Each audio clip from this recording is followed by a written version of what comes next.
we present My Favorite Husband, a new series based on Isabel Scott Rorick's gay, sophisticated Mr. and Mrs. Cougat, starring Lucille Ball with Richard Denning.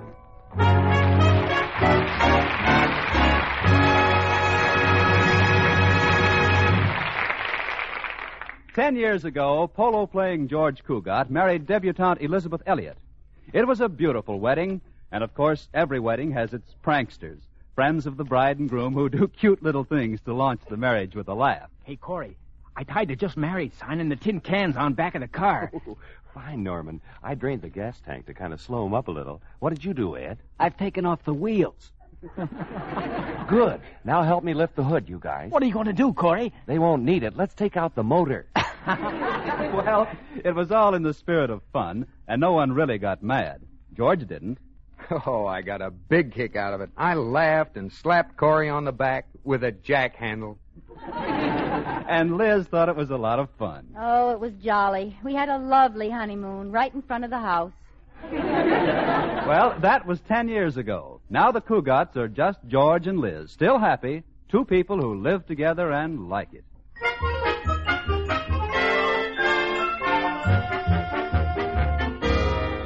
There's the suburban home of the Cougats, that big brick one with the two chimneys silhouetted against the afternoon sky. Wonder what's going on inside. Don't see George around anywhere. Oh, he's probably still at the bank. But Liz is home. There she is in the kitchen with Katie, the maid. What's this? Liz Cougat wearing an apron and cooking. Careful taking it out of the oven, Katie. Oh, I'm being careful, Mrs. Cougat. Oh, I'm so proud, Katie. It's a beautiful cake, and I made it all by myself. Oh, it is beautiful, Mrs. Cougat. But look at the lump in the middle. Yes. Katie, you don't suppose... What, Mrs. Cougat? I haven't seen the cat for the past hour. It couldn't be the cat, ma'am. It doesn't have a tail. Maybe the shortening wasn't short enough. Well, the lump seems to be going down. I think it's settling. Katie, I think we had a blowout. Oh, it just dropped a little. Nothing a new cake won't fix. Oh, Katie, now what am I going to contribute to the Charity Bazaar tonight? Look at that cake. Well, maybe you can make it into something useful, ma'am, like a lampshade. Oh, dear, not only my cake is a failure, but my fudge, too. Have you ever seen such fudge, Katie? Oh, too bad we didn't know how it was going to turn out. We could have patched that crack in the driveway. Well, when I go to the bazaar tonight, I'm determined to take something I made all by myself. Now, what can I make that's sure to turn out all right? I know. What, Mrs. Cougat? I'll buy something at the store. You always go to so much trouble for these charity bazaars, Mrs. Cougat. What do they do with the money they take in? Well, the money from this particular bazaar is going to the old folks' home. Oh, the old folks' home. Well, that's nice. What are you going to buy them? Well, we've been talking about a dance floor. But that didn't seem practical. We'll probably just give them the money. Oh, that's a much better plan. Yes, and they can go out and dance.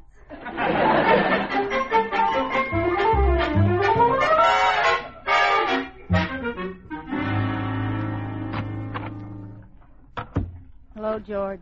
Liz, what are you doing down here at the bank? Oh, George, something terrible has happened. Oh, now take it easy, darling. Here, sit down. Now, what's the trouble? My cake dropped. Oh, is anyone killed?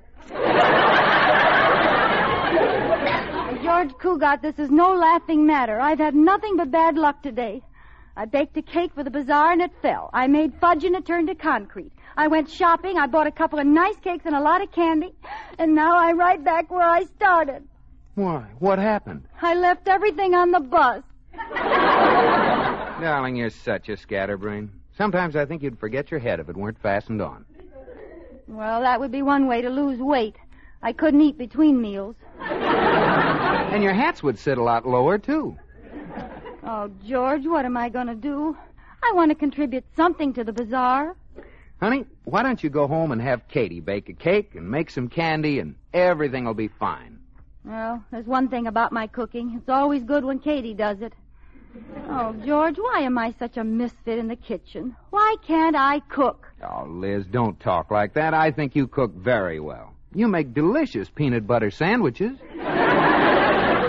Thank you. And I'm pretty good at slicing watermelon, too. Well, you'd better run along, darling. I've got to finish checking this money. All right, dear. Uh-oh. I think you've got a counterfeit bill in there, George. A counterfeit bill? Which one? The one right there with Monopoly written across it. Go home.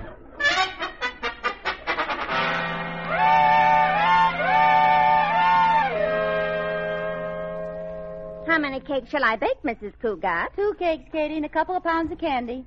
All right, ma'am, but we could have saved a lot of time if I'd done it in the first place. I know. I just wanted to try my hand. Well, it seems to me, Mrs. Cougat, that every time you try your hand, you put your foot in it.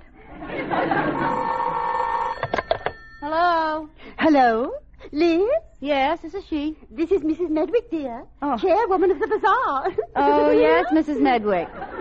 But I'm just calling to ask a great favor of you. I need a girl to run a booth for me tonight. Run a booth? Oh, Mrs. Medwick, I'd be more than happy to run a booth for you. I haven't had much success with my baking or candy making today, and if you'd put me in charge of a booth, I'd feel I was doing my part. Splendid, dear. We'll have plenty of cakes and oodles of candy anyway. And this particular booth requires a special product. Which booth will I be in? The kissing booth. Oh. You'll sell them for 50 cents each. Oh, well, I don't know, Mrs. Medwick. I'm terrific in the house, but I haven't had much experience outside.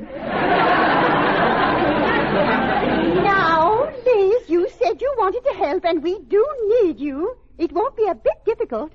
Oh, we'll be more than pleased if you take in, say, $200. $200? That's 400 kisses. Now, Liz, think of the old folks. 400 kisses, and I'll be one of the old folks. Anything for charity, Liz. Oh, and now maybe you can recommend a good man for the booth. A man for the booth? Yes. We decided to have a man in the kissing booth, too.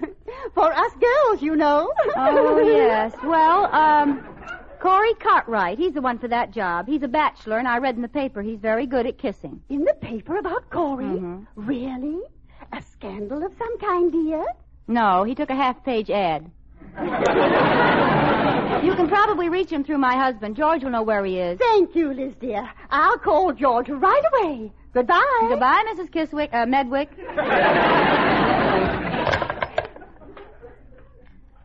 Katie, you won't have to bother with the cakes or candy. Mrs. Medwick has assigned me to the kissing booth tonight.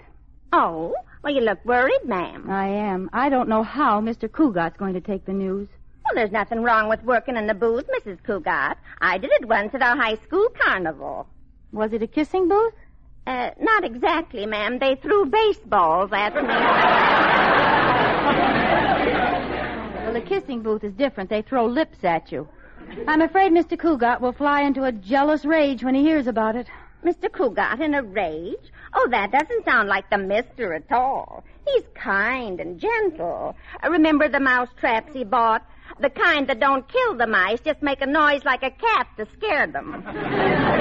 You don't know Mr. Cougat like I do, Katie. Before we were married, our friend Jimmy Paterno just tried to hold my hand one day, and George just lost his temper completely, stamped his foot on the ground, put his hands in his pockets, and said, "All right for you." I've heard stronger words than that on Guy Lombardo records.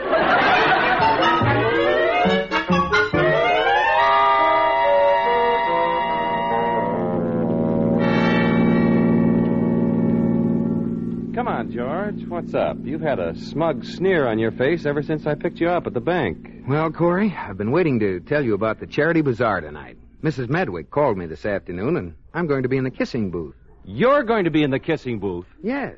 She said she had you in mind, but I didn't know where you were when she called, so to ensure having someone, she gave the job to me. What do you mean you didn't know where I was? I told you if anybody wanted me, I'd be down at the YWCA, sitting on the steps. Oh, that's right, you did. That must have slipped my mind. Slipped your mind, my eye. You deliberately did me out of my job. Your job? Yes. With you, it's just a novelty, George. With me, it's my life's work. Corey, You may be pretty good at kissing, but face the facts. Sometimes the carpenter can do the electrician's work. Don't be ridiculous, George. You don't have anywhere near the voltage in your buzzer that I have. Mr. Cartwright, dear friend. True, I am now a dignified, respectable banker. But allow your memory to take you back to our wild school days. I was the boy they nicknamed Devil Breath. George, that title had nothing to do with your ability. You got it the night you kissed Myra Ponce and me down at the beach. She was smoking a cigarette, and you had been siphoning gas. Yeah,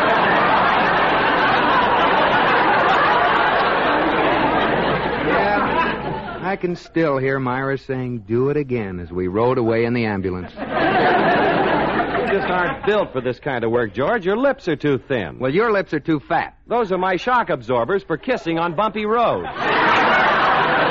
Corey, you're just burned up because I got the job. All right, George. Just forget about it. It's all right with me if you want to break up your home. Or have you told Liz? No, I haven't told Liz yet, but I will as soon as I get home. And Liz won't mind. It's for charity. Okay, George. I hear it's nice this time of year in Reno. Oh, you always try to stir me up. But I'm not the least bit worried about Liz. Why, Liz and I don't know the meaning of jealousy. Okay, George. Be gay, be happy. There's so little time left. Oh, Corey, you can't worry me. I know Liz won't get sore. Why should she? It's for charity. Oh, Corey, you can't worry me. Light my cigar for me, will you? I can't take my eyes off the road. Sure, I'll light your cigar, George. You sure you aren't just a little worried? Oh, not the least bit. Then take that fountain pen out of your mouth.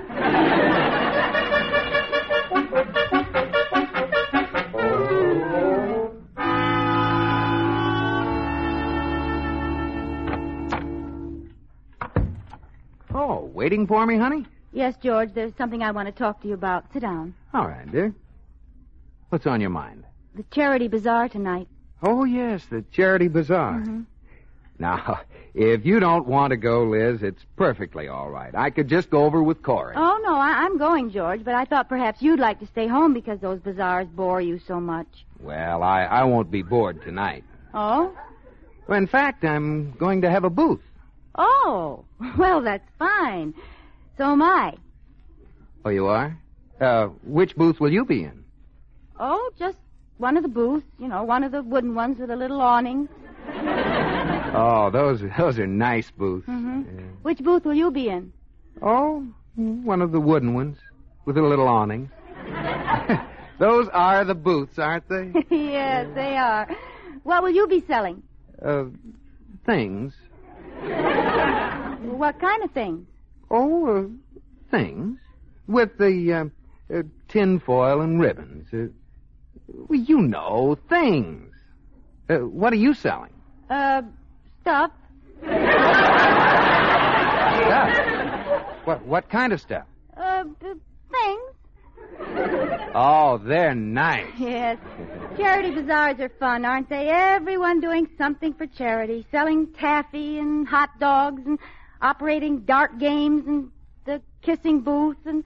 Yes, I think it's wonderful the way people give up their time to sell popcorn and bake cakes, and knit socks, and work in the kissing booth. I wonder who's going to be in the kissing booth tonight.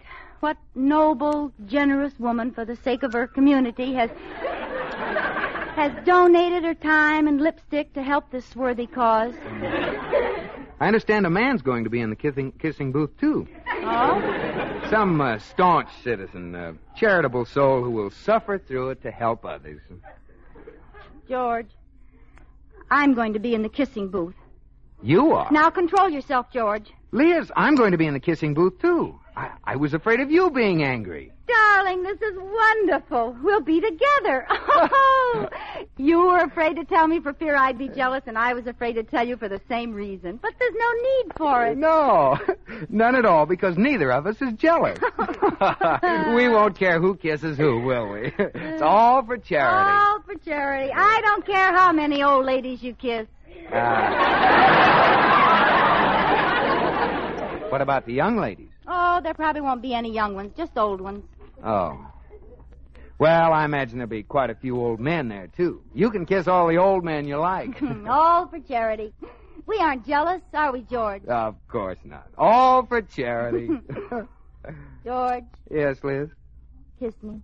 Now? Right now. Charity begins at home.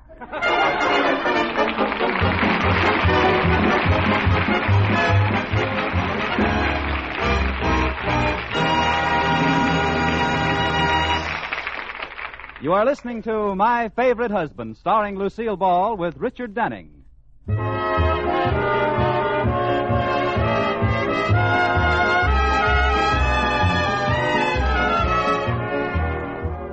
This is the story of Mr. and Mrs. Cougat, of George and Liz, who tonight find themselves partners in a kissing booth at the Charity Bazaar. George will delight the ladies, and Liz will delight the men. Both have assured each other that there will be no jealousy. There they are, standing in the kissing booth, waiting for customers. Uh-oh, here comes one. Oh, no, that's their friend, Corey Cartwright. George, Liz, what are you doing in there? I'm in the business, too, Corey. Oh. Well, haven't they overlooked something, George? Overlooked what, Corey? Well, I see the sign, kisses 50 cents. Naturally, that means Liz. Where's the nickel sign for you? My kisses are the same price. Would you like to be my first customer, Corey? Oh, Liz, I couldn't kiss you. It wouldn't be fair to George. Well, you can buy one from him, too, if you like. Well, it isn't that, Liz. You like George now, but if I kissed you, well, grape juice is all right until you've tasted champagne. Then I can't sell you a kiss? No, Liz, let's not make old George unhappy now. Dad's getting along. Corey, I am not getting old. You can count my gray hairs on one hand. Oh, really, dear? Let me see. Which hand are they on? George, what are you staring at? Oh, a customer for Liz. You aren't getting burned up, are you, George? No, don't be silly, Corey. I'll just step to one side. Hello. Hello. I was talking to the girl, if you don't mind. The sign says for 50 cents I can kiss you. Is that right? That's right. Any limit on the number of kisses I can buy? Not that I know of. Well. Now, are we going to have fun or are we going to have fun? Well, I hope no one's waiting up for you. Shall we proceed? Well, it's getting late. Guess we'd better close up. Close up? Hey, wait a minute. I got $8 I want to spend. Well, go spend your $8 on Coca-Cola. I would, only my swimming pool's full of water right now. What's the matter, George? Jealous? Certainly not, Corey. Don't feel slighted, Georgie. I'll give you something to keep your little hands busy. Here, you can hold my hot dog. George Cougat, you should be ashamed of yourself. After all, it's for charity. Mm-hmm. Look what's coming over here. Well, kiss is 50 cents. Oh, do I get to kiss you, you great, big, beautiful man? No, you have to kiss the fellow in the booth. Corey, she was talking to me. I'm running a special today, miss. The first one's free, and the next two are for nothing. This is my customer, Corey. How many would you like, miss? They're just chock full of goodness. I'll take a lot of them. I'm such a charitable person. We're just closing. Liz. Liz, you should be ashamed of yourself. After all, it's for charity. Well, I'm glad you feel that way, fella. Shall we get started on my $8, lady? We're just closing. I don't understand this. I came over here to do something for charity. Join the Salvation Army. Say, miss, as one would-be customer to the other, may I make a suggestion? What? I'll give you 50 cents and you kiss me, then you give me 50 cents and I kiss you. We ain't going to get nowhere here.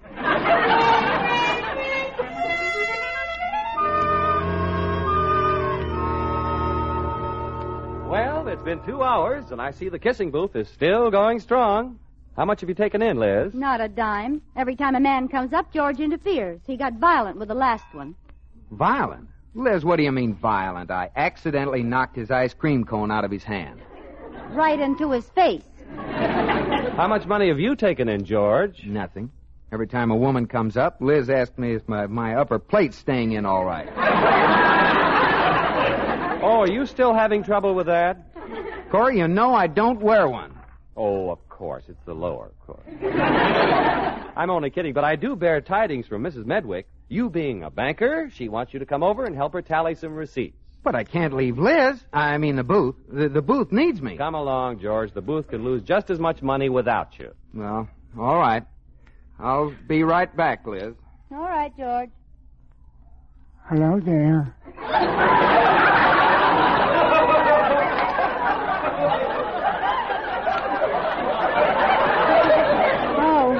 Hello. I frighten you. Oh, I'm sorry. It really isn't my fault. This is the only face I've got. Well, there's nothing wrong with your face. No, I have nice features. They're just thrown together hideously. I don't believe I've ever met you before. Oh, my name's Leonard Estabrook. Oh, are you any relation to Helen Estabrook? Well, I'm her husband. Why are you whispering? We were married secretly, and she doesn't want anyone to know yet. How long have you been married? 27 years. I've been circling you all evening trying to get up courage to come over and talk to you. I circle everybody. And you know what? What? I get awfully dizzy. Well, then, why do you circle people? I like to get dizzy. I don't drink. Getting dizzy is my only vice. Do you have any vices? I eat crackers in bed. That's a strange way to get dizzy. Are you really selling kisses for 50 cents? Well, that's the general idea. If I gave you 50 cents, would you kiss me? Well, yes.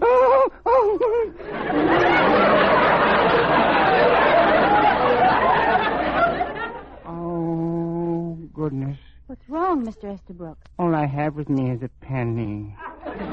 Could you give me a penny's worth? The rules, Mr. Estabrook, 50 cents. Besides, my husband's very jealous. He hasn't allowed me to kiss anybody all evening. Oh, you're married. Yes. I don't blame your husband for being jealous. You're very beautiful. I wish I were as beautiful as you. But then I guess it wouldn't help. It wouldn't? No. I don't have the figure to go with it. My legs are skinny, but you can't tell it to look at me because I disguised them. Well, how do you disguise them? I wear trousers. Well, if you won't give me a kiss for a penny, I guess I'll just have to scrape up the difference. I wish I could look on the ground and find a 49-cent piece.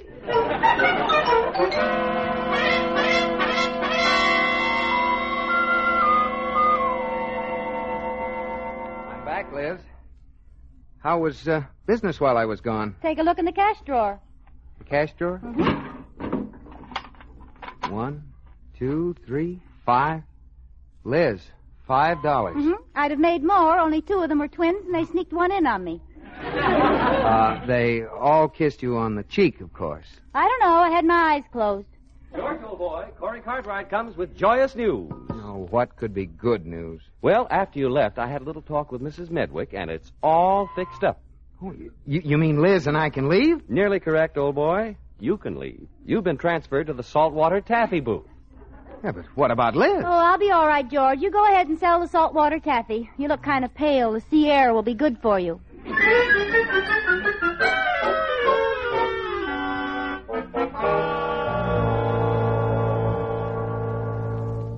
Mrs. Medwick?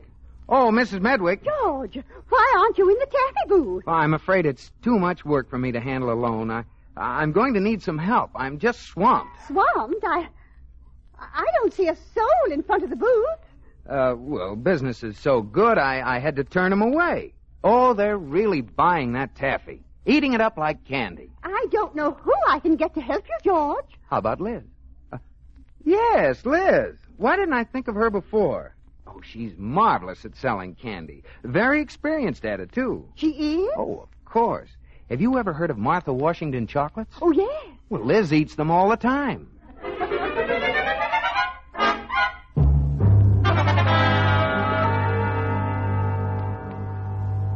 Taffy. Get your saltwater taffy. Nice, sticky, gooey, lumpy saltwater taffy. Hello, George. Well, Liz, what are you doing here? Mrs. Medwick told me to come over. Said you were rushed and needed help. Oh, indeed I do. Well, where are all the customers? Oh, they're around. Oh, here comes one now. Hello. Oh, hello, Mr. Estabrook. I have 26 cents now. I found a quarter You did? Where? in an old pair of pants on an old man. Well, now you're only short 24 cents. Yes, and I'm going to get it. Don't leave till I get back. Where are you going? Chicago. I know a man there who has 24 cents. You wait for me. So that's Helen Estabrook's husband. They say he isn't quite all there. Oh, he's all there, George. There's just something wrong with what's there. Well, Liz, here we are together in a booth again. Only this time it's a candy booth. Yes. Fate certainly does work in wondrous ways. Yes, fate certainly does. Of course, your little talk with Mrs. Medwick helped some. Oh, how'd you know? I went over to ask for the same thing, and you'd just left. You were going to ask to come over here with me? Yes. I love you, George. Wherever you go, I want to go, too. You know, Liz, there's not too much difference between this candy booth and the kissing booth. No. I guess it's all in the way you use it. George? Liz? Hey, George, Liz, what's the matter with you guys? This is the kissing booth over here.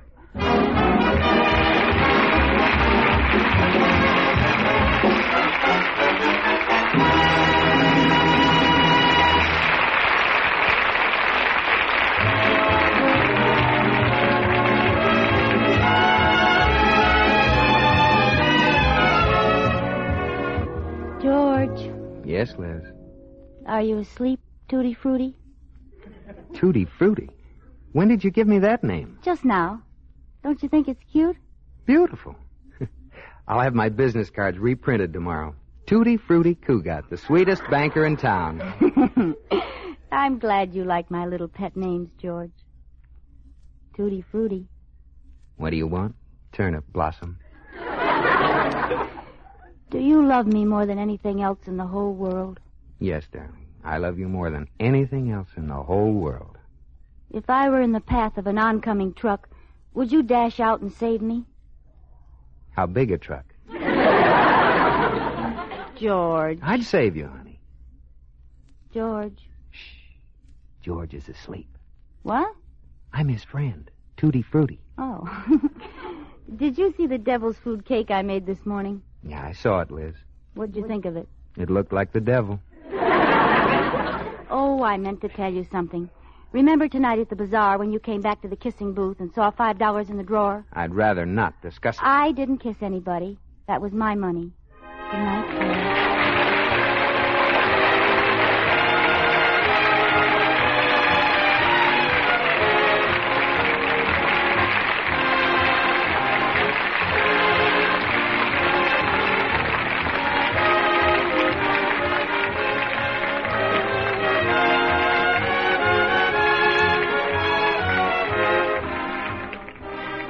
My Favorite Husband has been presented through the worldwide facilities of the United States Armed Forces Radio and Television Service.